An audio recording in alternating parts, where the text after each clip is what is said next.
আসসালামু আলাইকুম, কেমন আছেন সবাই? প্রতিদিনকার মতো আবারও কিছু কিচেন টিপস নিয়ে হাজির হয়ে গেছি। আপনাদের বাড়ির কাপড়-চোপড় শুকাতে কি কষ্ট হচ্ছে? কোনো সমস্যা নেই, আপনি সেকেন্ডে কাপড় শুকিয়ে নিতে পারবেন।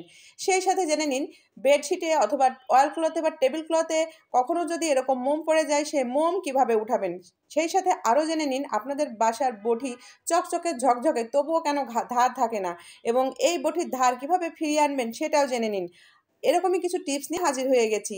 এছাড়া জেনে নিন, আপনার হাতে পায়ে যদি কখনো কাটা ফুটেছে, সেই কাটা আপনি কিভাবে সুতা ছাড়াই বা সুই ছাড়াই কিভাবে বের করবেন। তো চলুন দেখে নেওয়া যাক আজকের গুরুত্বপূর্ণ সেই টিপসগুলো। বন্ধুরা, মাঝে মাঝেই দেখা যায় আমাদের বেডশিটে অথবা টেবিল ক্লথে অথবা কাপড়-চোপড়ে যেকোনো জায়গায় এরকম মোম পড়ে যায়। তো মোম পড়ে গেলে সেই মোম কিন্তু শুকিয়ে গেলে সহজে আর উঠতে চায় না। দেখা যায় এই কাপড়ের উপরে সাদা হয়ে লেগে থাকে, এই মোম কিছুতেই উঠানো সম্ভব হয় না। তখন কিন্তু জিনিসটা বেশ বিরক্তির কারণ হয়ে যায়।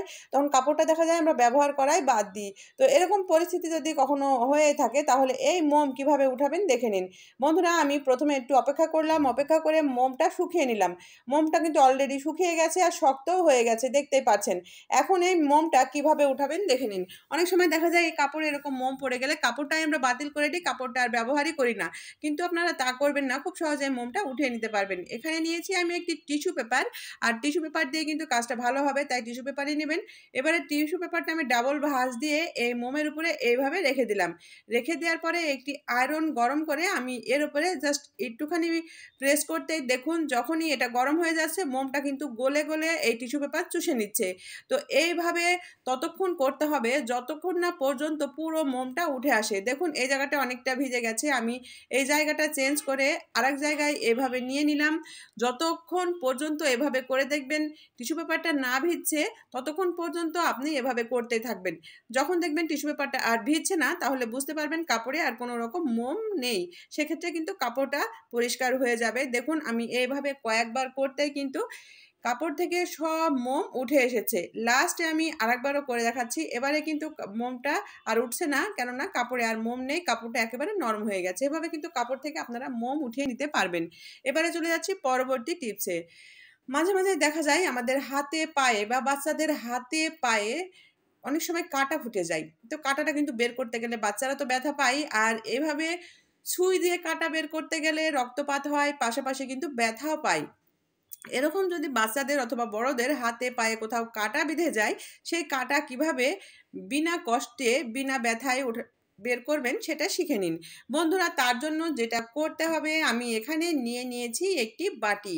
একটি পরিষ্কার বাটির ভিতরে আমি দিয়ে দিব সামান্য একটুখানি লবণ।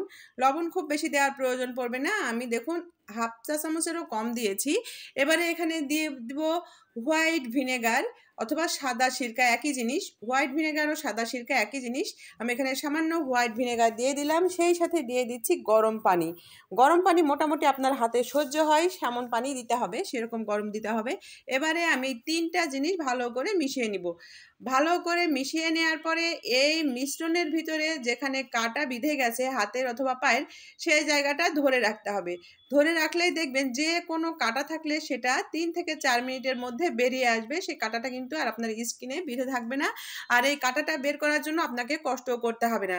অনেক সময় বাচ্চাদের এরকম কাঁটা বিঁধে গেলে ওরা কিন্তু কাঁটাটা বের করতে দেয় না, অনেক কান্নাকাটি করে, সুই দিয়ে বের করতে দেয় না। তাই এই টিপসটা অবশ্যই কাজে লাগাবেন। এবারে চলে যাচ্ছি পরবর্তী টিপসে। আমাদের বাসায় যে বটিগুলো আমরা কাজ করি, দেখা যায় বটি চকচকে ঝকঝকে, অথচ ২-১ দিন পর পর বটির ধার নষ্ট হয়ে যায়। তো আপনি এই বটিতে কি কাটেন যে বটির ধার নষ্ট হয় সেটাও জেনেন। বন্ধুরা, দেখা যায় টক জাতীয় কোনো জিনিস বটিতে বেশি কাটাকাটি করলে কিন্তু বটির ধার দ্রুত নষ্ট হয়ে যায়। বটি বা ছুরির ধার কিন্তু টক জাতীয় জিনিস বেশি কাটলে নষ্ট হয়ে যায়। অর্থাৎ যেমন লেবু, জাম্বুরা, আমলকি এই টাইপের জিনিসগুলো কাটলে কিন্তু দ্রুত ধার নষ্ট হয়ে যায়। তো আমরা তো প্রতিদিন ধারালো করতে পারি না, তাই আপনি কিভাবে ঘরোয়া উপায়ে ধার করবেন দেখে নিন। এখানে নিয়েছি আমি একটি চামচ। চামচের পিছন সাইডে যে একটি বিট মতো থাকে, সেই বিট দিয়ে এভাবে যদি একটু অ্যাঙ্গেল করে ঘষা দেন, দেখবেন খুব দ্রুত কিন্তু বটির ধার চলে আসবে। সেক্ষেত্রে বাইরে থেকে বটি ধার করার প্রয়োজন পড়বে না। আর টক জাতীয় জিনিস কাটলেই যে বটির ধারটা নষ্ট হয়ে যাচ্ছে, তার জন্য আমাদের চিন্তাও করতে হবে না। খুব সহজে আপনি ঘরোয়া উপায়ে বটি ধার করে নিতে পারবেন বিনা খরচে।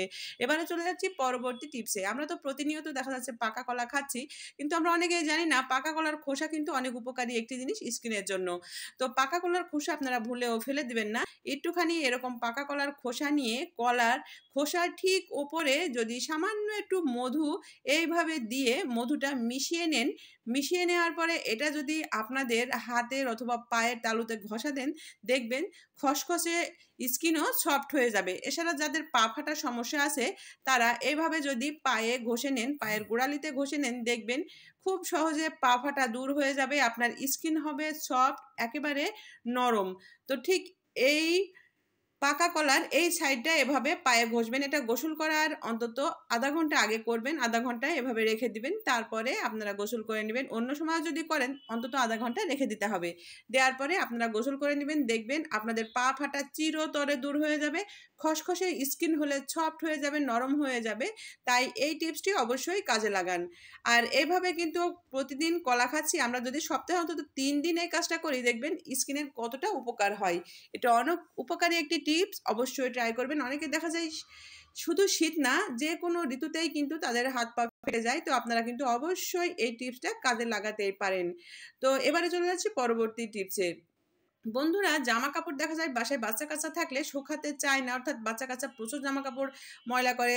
আবার নিউবর্ন বেবি হলে তো বাচ্চা কাচ্চার জামা কাপড় শোকায় না। পাশাপাশি দেখা যায় মাঝে মাঝে শৈত্যপ্রবাহ হয় বা বর্ষাকালে দেখা যায় জামা কাপড় শোকাতে চায় না। তো ইমার্জেন্সি আপনি কিভাবে জামা কাপড় শুকিয়ে নেবেন সেটা দেখে নিন। বন্ধুরা, আমি এখানে ৩টা কাপড় নিয়েছি। আপনারা এভাবে কিন্তু যে কোনো কাপড় শুকিয়ে নিতে পারবেন। বিশেষ করে ছোট বাচ্চাদের থাকলে কিন্তু কাপড় ভিজতেই থাকে, কাপড় শুকানো বেশি জরুরি হয়ে যায়। তো তাদের জন্য এই টিপসটা কিন্তু খুবই কার্যকারী হবে। আবার বৃষ্টির সময় এতটাই বৃষ্টি হয় যে দেখা যায় বাহিরে আমরা কাপড় দিতেই পারি না, তখন আপনারা কিন্তু এই টিপসটা কাজে লাগাতে পারেন। দেখুন, এখানে আমি প্রেসার কুকার নিয়েছি আর প্রেসার কুকারটা চুলায় বসিয়ে দিয়েছি এবং প্রেসার কুকারটা আমি গরম করে নিব। প্রেসার কুকারটা কিন্তু যথেষ্ট পরিমাণে গরম করতে হবে যেন আপনি প্রেসার কুকারটা হাত দিয়ে টাচ করতে না পারেন। এতটাই গরম করতে হবে। তো আমি প্রেসার কুকারটা আগে এভাবে গরম করে নিলাম। তো আমি প্রেসার কুকারটা গরম করে নেয়ার পরে এবারে এই কাপড়গুলো আমি প্রেসার কুকারের মধ্যে দিয়ে দিব।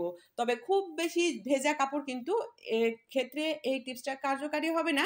মোটামুটি ভেজা এরকম ক্ষেত্রে কিন্তু টিপসটা কার্যকরী হবে। পানি ঝরে গেছে কিন্তু কাপড় এখনো শুকায়নি, সেই কাপড়গুলো দিয়ে কিন্তু আপনি এই টিপসটা কাজে লাগাতে পারবেন। তো দেখুন, আমি প্রেসার কুকারের ভিতরে এই কাপড়গুলো এভাবে দিয়ে দিচ্ছি। তো যতগুলো কাপড় হোক আপনি এভাবে দিয়ে দিবেন। দেওয়ার পরে এই প্রেসার কুকারের মুখটা আটকিয়ে রেখে দিবেন কিছুক্ষণ। প্রেসার কুকারটা যতক্ষণ পর্যন্ত ঠান্ডা না হয় এইভাবে রেখে দিবেন। এইভাবে রেখে দিলেই দেখবেন সব কাপড় শুকিয়ে যাবে। তো আশা করছি এই টিপসটা আপনাদের কাজে দিবে। যাদের বাসায় বাচ্চা আছে অবশ্যই এই টিপসটা কাজে লাগাবেন। ভিডিও যদি আপনার কাছে উপকারী মনে হয়, ভালো লাগে, অবশ্যই ভিডিওতে লাইক দিয়ে দিবেন। আমার চ্যানেলে যারা আজকে নতুন, আমার চ্যানেলটি অবশ্যই সাবস্ক্রাইব করে নিবেন। তো দেখুন, আমি এইভাবে রেখেই দিয়েছি। প্রেসার কুকারটা যতক্ষণ পর্যন্ত ঠান্ডা না হয় আমি প্রেসার কুকারটা খুলব না। তো সবাই ভালো থাকবেন। নিয়ে আসবো নতুন কোনো টিপস। সেই পর্যন্ত বিদায় নিয়ে নিচ্ছি। আল্লাহ হাফেজ। আসসালামু আলাইকুম।